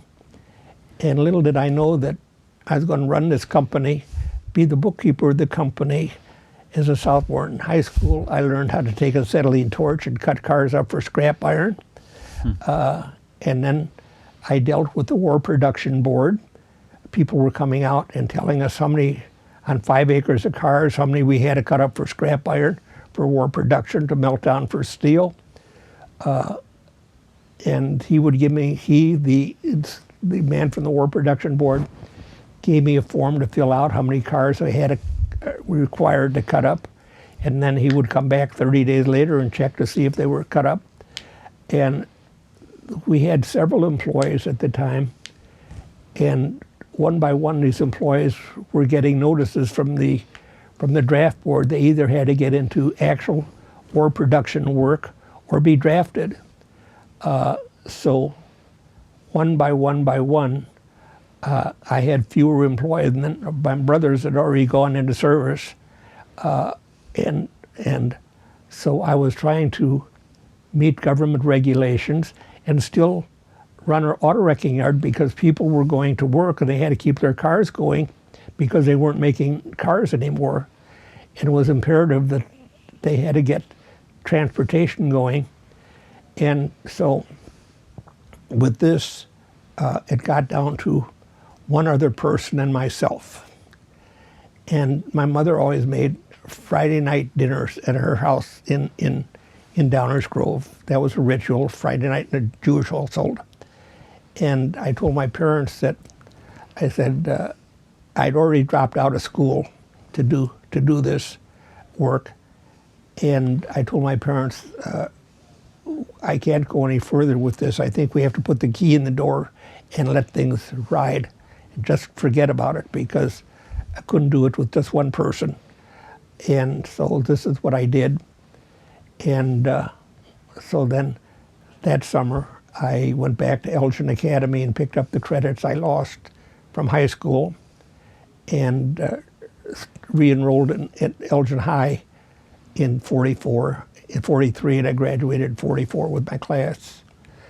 But it was hectic. But then after a while, the War Production Board all of a sudden realized we were cutting up these cars for scrap iron, and all of a sudden the people didn't have any place to go to buy parts for their cars. And so I had to cut back on the number of cars I required. One of the things I learned how to do, I knew how to take a regrooving tool and cut grooves in the tire to make the tires last longer. I mean, these are things that the typical high school kid didn't know how to do. And they couldn't do it today if they had to. Yeah, definitely. That'd be something I'd be like, you want me to do what? And after you got out of the military, when did you and your wife get married?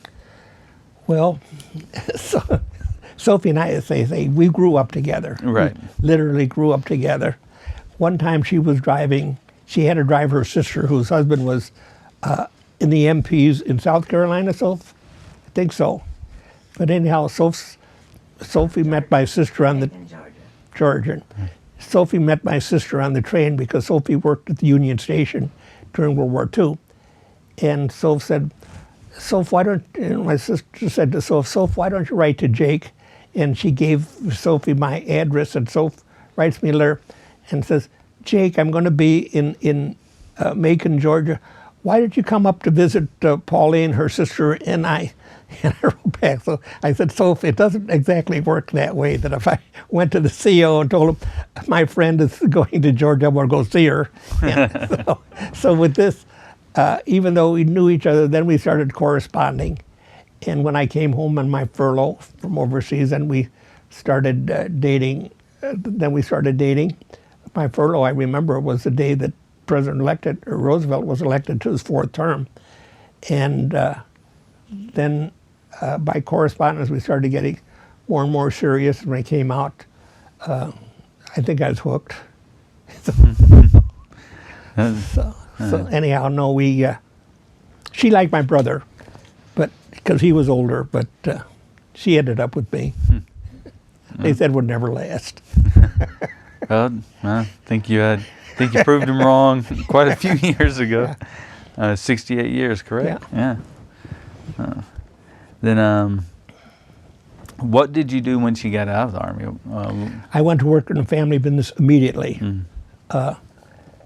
My brothers said, I don't think any of them went to school under the GI Bill because they all had businesses. I was the only one still in school when the war broke out. So they wanted me to go to school under the GI Bill. And our family had this auto wrecking yard. And I said, you know, if I went to school under the GI Bill, I might come out an educated auto wrecker. And at this time, Sophie and I were getting serious, decided I was just going to work in the family business. And this is what I did. And then that was in the auto wrecking business, and that developed into auto glass business. And then Sophie and I started a glass company that we had until we retired in 91. We got married in 47. 47? Oh, okay. So I was one of the people who didn't take advantage of the GI Bill, but a lot of people did. Did have any of your children join the military, or? No. None. But we have 3 children. The youngest one is our son, who's now 60, and he worked for the Department of the Army in logistics.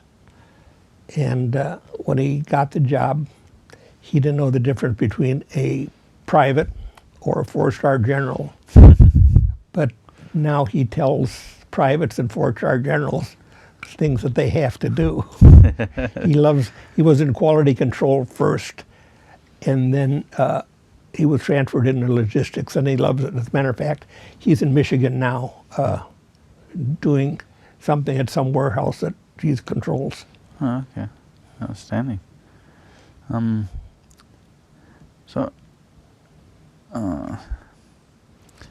What's it been like? What was it like, getting into the veterans organizations, and when did you decide to start getting in the organization? I joined the local American Legion post as soon as I got my discharge in Downers Grove. I think I'm the oldest in age and longevity in the post right now. But I knew that somewhere along the line, the 10th Mountain Division would have an organization, because those guys, the original division, they were all intellectual. They had to have 3 letters of recommendation to get in the division to begin with, mostly Ivy Leaguers. And so one day I was going out to do an estimate, and a car pulled in front of a stoplight in front of me, and I pull up behind him, and I see the 10th Mountain Division Association bumper sticker on his bumper.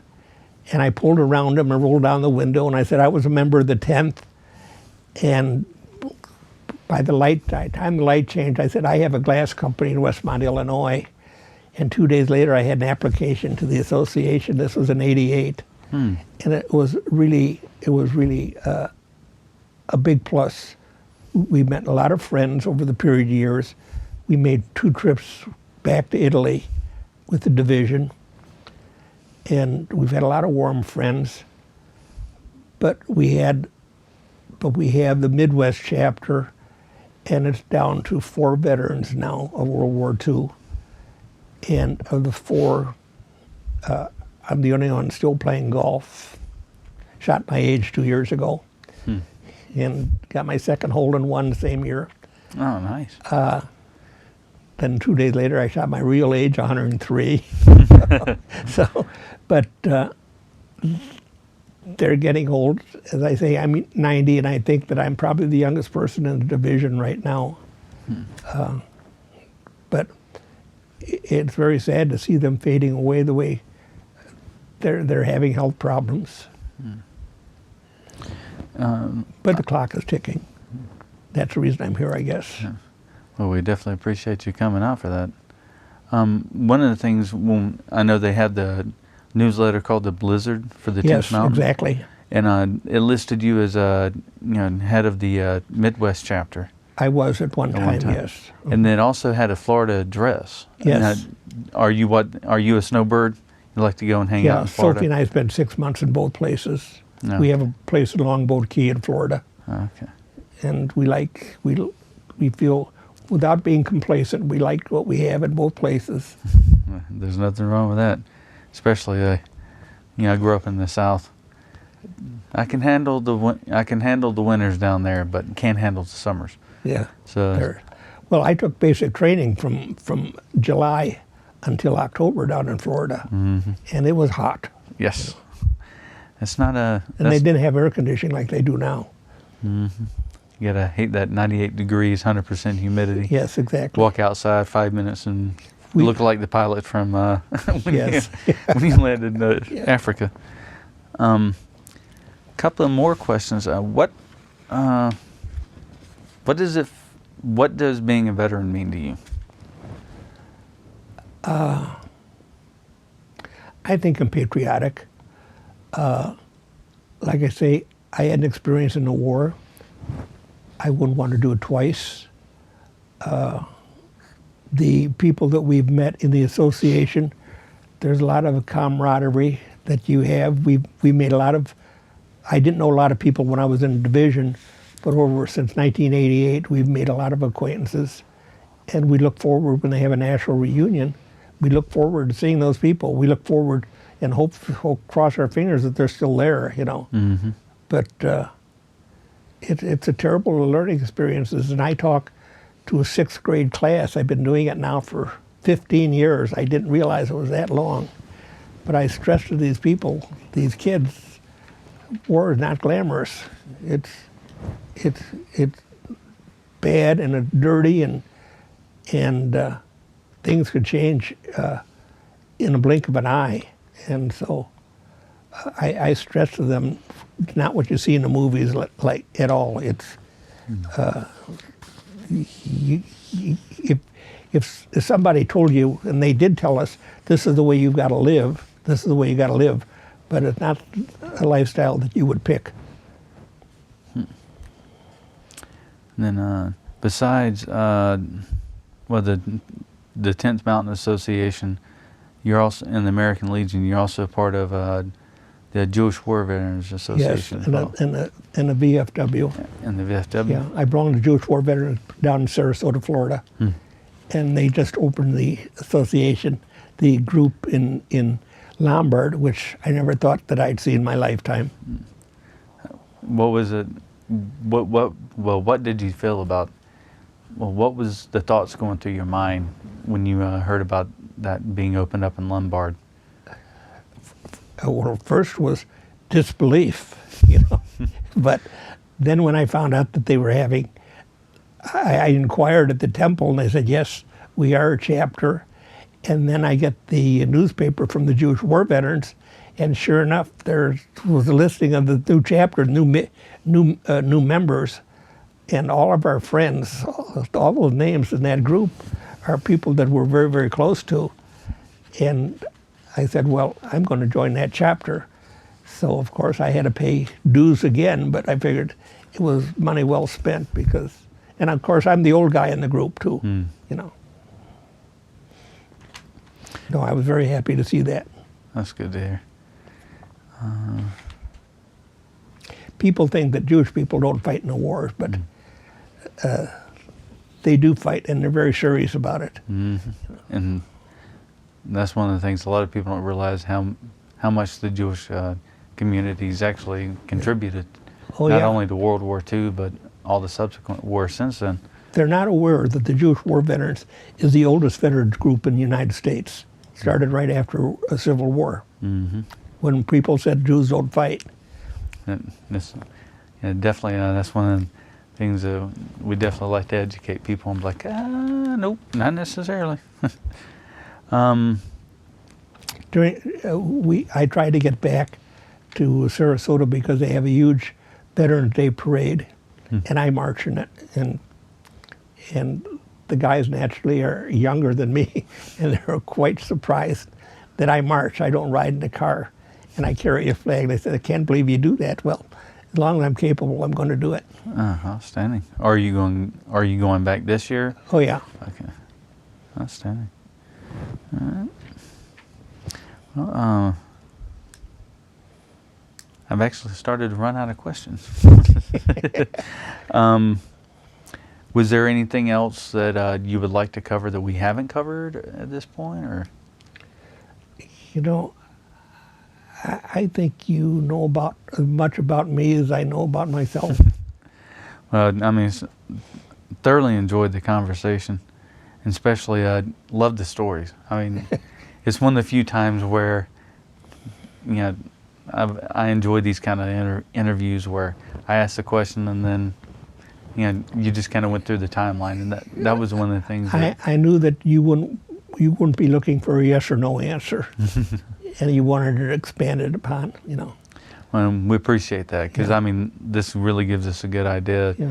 When it gives people when they read this interview, or actually listen to the interview in itself, it's a very good broad spectrum, but also the fact of basically from beginning to end, and really shows that what all you saw while you're there, but also your experiences, and the fact that you get to have Passover service in a king's palace, and hung out at Mussolini's son-in-law's farm. So, but well, one of the things, and you talk about a small world. We have a tennis court in our condominium association, and one of the condo owners and I were sitting, waiting our turn to play tennis, and he asked, "Were you in service?" And I said, "Yes, I was in service." And I said, "I went to Italy," and he said he went to Italy, and then I said, "Well, I was with the 10th Mountain Division," and he said, "Well, he ended up in the 88th Division in Italy," and so then all of a sudden he said, "Well, I went to officers training school, and my roommate was Bob Dole." And I said, "Bob Dole was with the 10th Mountain Division." And he said, "We were on the board, we were roommates aboard troop trip going over, and we were in the same troop trip going over." And they got separated in Italy after we landed. And he heard that Bob Dole had been killed, and he was quite shocked when he read in the paper about this congressman from Kansas did something, and he thought it was Bob Dole. And so he immediately got in touch with them. And then shortly after that, Bob Dole became a senator, and they had conversations going back and forth. And this man, our neighbor, had a son in college at the time, and Bob Dole wanted the son to be an intern for him in Washington, D.C. And the boy said no. He said, "I think some boys from Kansas should get the job." And Bob Dole said, "Okay, I'll get somebody from Kansas." The next summer he said, "I'm not going to take no for an answer. You're going to be an intern for me." And at this time he did say yes. And so as things would have it, one of the past presidents of the association was a medic who treated Bob Dole on the battlefield. And he said, "I remember Bob Dole very vividly because," he says, "medics have lipstick containers in their pocket, and when they give a wounded soldier, morphine, they take the lipstick and put an M on their forehead." And he said, with Bob Dole, we had casualties so heavy they ran out of lipstick, so he took his own blood and made an M on his forehead. And so he said this is what he did before we could get him to a field hospital and then a general hospital. But he remembered remembered Bob Dole very vividly. So we met Bob Dole in Italy on our second trip back to Italy. We were on a tour every 3 years. The division goes on a tour, and we're in a tour bus getting ready to go back to where we were staying, and all of a sudden word said, everybody out of the bus, everybody out of the bus. And why was everybody out of the bus? Because Bob Dole was coming to join us. And Bob Dole and President Clinton had gone to Nettuno, to the military cemetery there. And then they were going on to Anzio, where they were having the 50th anniversary celebration. And Bob Dole broke away from the group from Washington, D.C.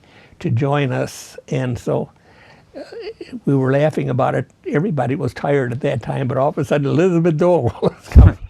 And all the guys had like a shot in their arm. Elizabeth Dole was coming in. She was a very gracious lady, and they spent a short period of time with us. And then they went on to Omaha. And so anyhow, a big banner came on and rolled with Dole in 96. And so 94. So anyhow, that was our experience with Bob Dole. He never showed up at a national convention unless he was running for something.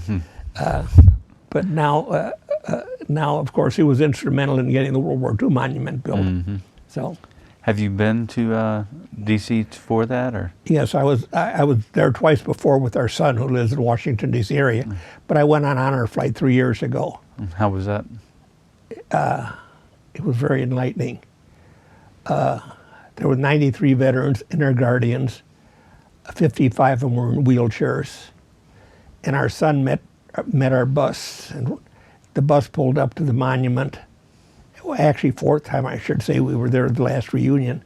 But our son met the bus when we pulled into the monument. And I got off the bus and I said, Ron, I will never bitch and moan about missing another putt in my life, because some of these guys will never see the top of a putting green. But I do bitch and moan. Well, you definitely have deserved it and earned it. Yeah. So it was a very enlightening thing. And then, of course, got on a plane, and then they were having this thing, the ritual about mail call. And I said, that doesn't affect me at all, because nobody knows I'm here. I didn't know that my son went through our email list and sent all these people notes that I was going to be on this honor flight. And so all of a sudden I had 2 packages of mail, and I cried when I saw them. Was it people that you knew, or just? Oh yeah, I mean, these were all acquaintances. Then Sophie's letter said, these are the best 45 years I ever spent. I said, so what about the other 20 years? What happened? She said, what are you talking about? I said, well, read your letter. And she said, so she laughed when she saw it. Yeah. So anyhow, that's my story. Well, we greatly appreciate you coming out and talking to us about it. You're most welcome.